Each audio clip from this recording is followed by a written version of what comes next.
Hey guys, welcome back to Salem, Cellar. So this week I've been watching a lot of movies, a lot of new movies and rewatching some old ones. And I want to talk to you guys about all of them. I'm sure you're curious on what I've been streaming at the Cellar. I'll be right back.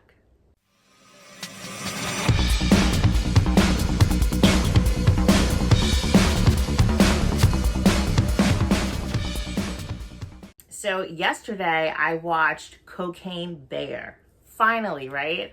I wanted to see it in the movie theater. I didn't get a chance to, but I got to stream it yesterday. And boy, okay. So when I watched the trailer, it looked insane, like pure insanity. And I want to say it did not disappoint. This movie is directed by Elizabeth Banks. It's starring Kerry Russell. Ray Liotta, rest in peace, is in it as well. It is really a good film. I had fun with it. The entire movie, I found myself laughing at some ridiculousness throughout. This bear, for people who aren't too familiar with the story, it's about a bear who gets his paws on some cocaine, does it, and becomes rabid. He is like insane, this bear, and it's amazing to watch. The action starts immediately. You get right into it. It is gory, bloody. The kills are like vicious and amazing. The cast is great. The acting is good. It's funny. It is so 80s. It is so funny, and it's so enjoyable. The seriousness, I did not expect any seriousness with this movie, and there is some, there's a lot of silly parts, but it's done in a serious way, which I enjoyed. It made it even more ridiculous. I loved it from start to finish. It was fun. I have really no complaints. Rating this film, I would give it a 7.5. I would definitely watch it again.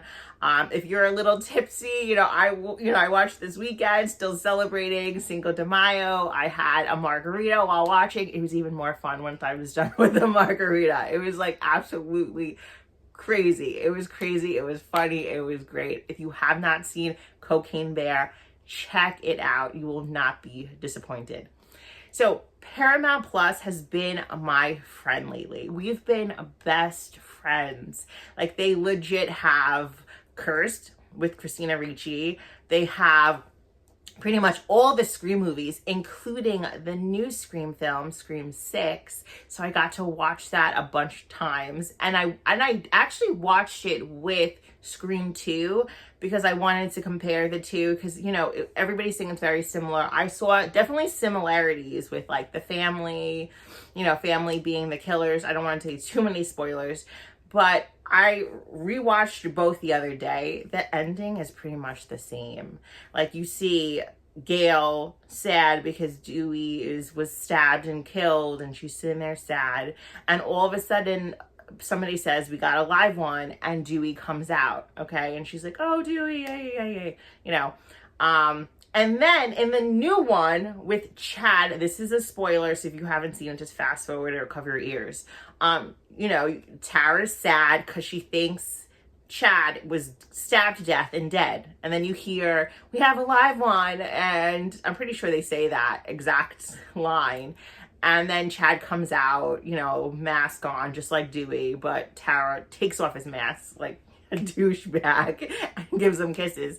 But it's the same freaking thing. It's the same, except Mindy goes in the ambulance with Chad, opposed to, Gail goes in with Dewey.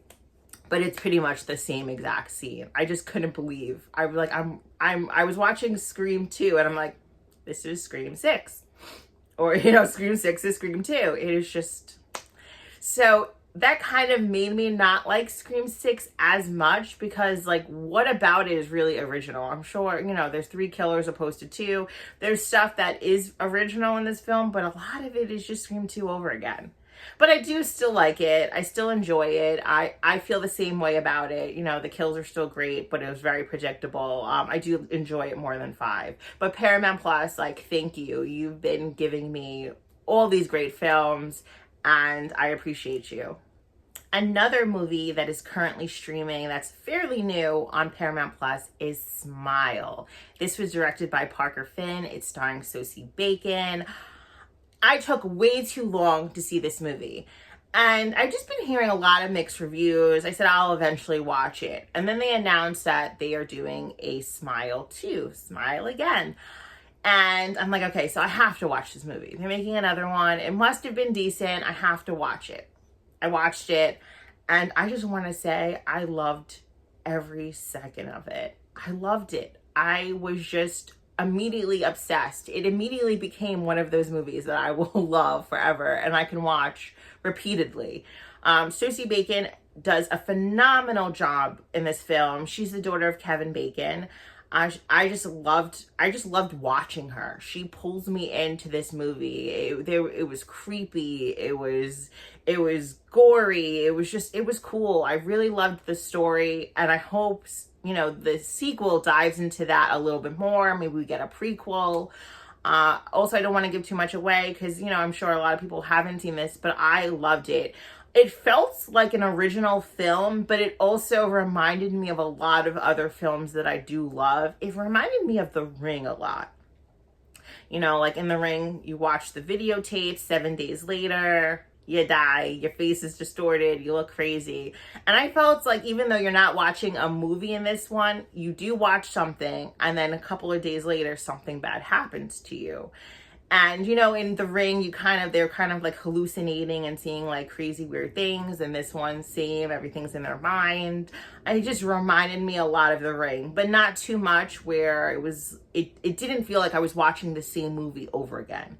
I really loved Smile. Reading it, I give it an 8. I loved it from start to finish. The end made me sad, but it was a good ending. You know, it just made me sad because, you know, you do get attached to certain characters, and then, you know, it's not really a happy ending for anybody.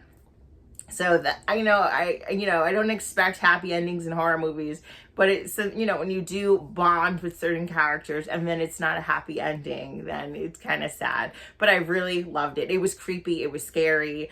I watched it before going to bed. I kind of regretted it that night, but I did watch it the next night to go to sleep, which was insane. Like, I regretted watching it before bed, but then I did it again the following night, and I watched it repeatedly throughout the night. It was like on replay all night, like a psychopath. But it's such a good movie. If you haven't seen Smile, go see Smile. I loved it. I loved it. And I'm so excited to see part 2 of this film. So thank you, Paramount Plus, for another great movie I get to stream on your streaming service. Another movie I checked out this week was The Ritual. That is actually on Netflix. It was originally released in 2017. It was directed by David Bruckner. This movie is dark. It was pretty interesting. It didn't feel like completely original story. It reminded me of a lot of different things, like kind of like Blair Witch and with a mix of The Hangover. But it was a good movie. It was dark. It definitely mysterious. There is a monster or creature in it that you do get a good shot of. It's Wendigo-like, but it is just also reminded me of like the dead lights in It with Pennywise, when it kind of like hypnotizes you and you see certain things that are really not there.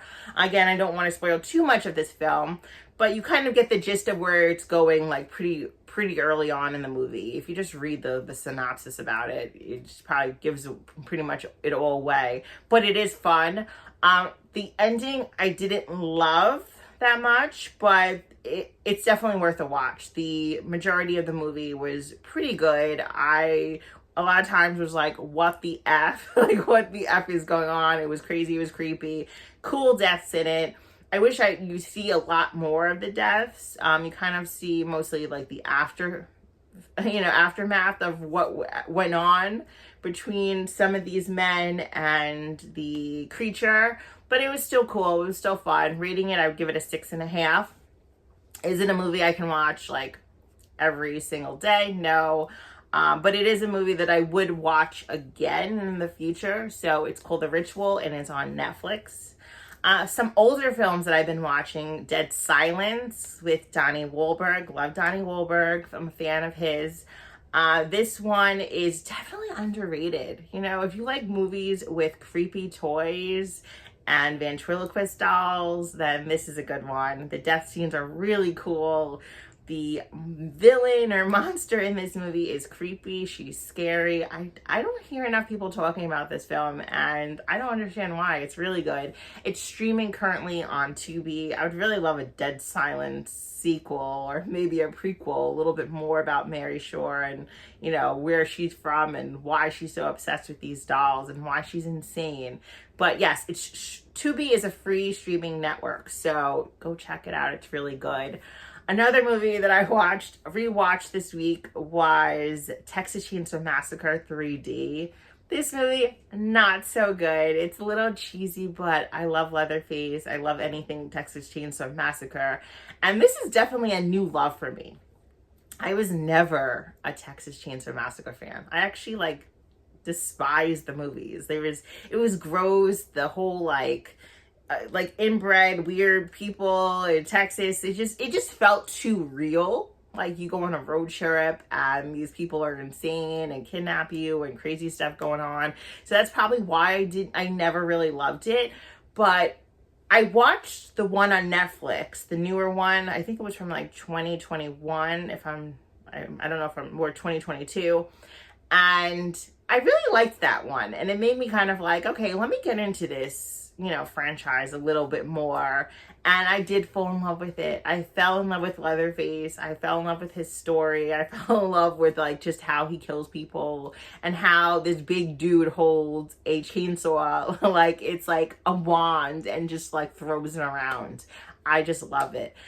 This one, the 3D one, it's not that good. It's a little cheesy, but it is fun. The deaths are good. I was hoping for some more deaths, but there's not that many people in this film, so it's you're not gonna get too many. Trey Songz is in it.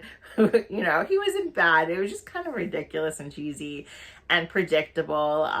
The ending was just, it was okay, but it is a fun watch. So if you are a Texas Chainsaw Massacre fan, if you haven't seen 3D, give it a try. Don't expect greatness. Just to warn you guys before. So of course I've also watched All Hallows Eve again, Terrifier. I watch Terrifier probably weekly. Not the new one, the original Terrifier. I really loved it.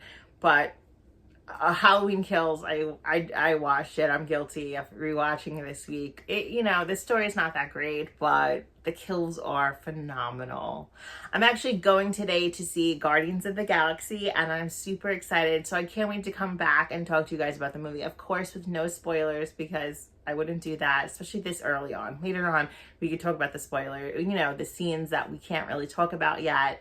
But I'm really appreciative because I have not seen any spoilers online, and I'm on Twitter and Instagram a lot, and I haven't seen any. So it's really cool that people aren't posting, because this is definitely a franchise and the third installment of this franchise that we know there's going to be deaths. We know a lot of stuff's going to come to the end, and it's going to be a hard watch for many. So I'm appreciative that I haven't seen anything out there. So yeah, I'm really excited. I will definitely be back to talk to you guys about it. And there's going to be so many more movies I'm probably going to be watching this week, and I'll come back next week and we can talk about those too.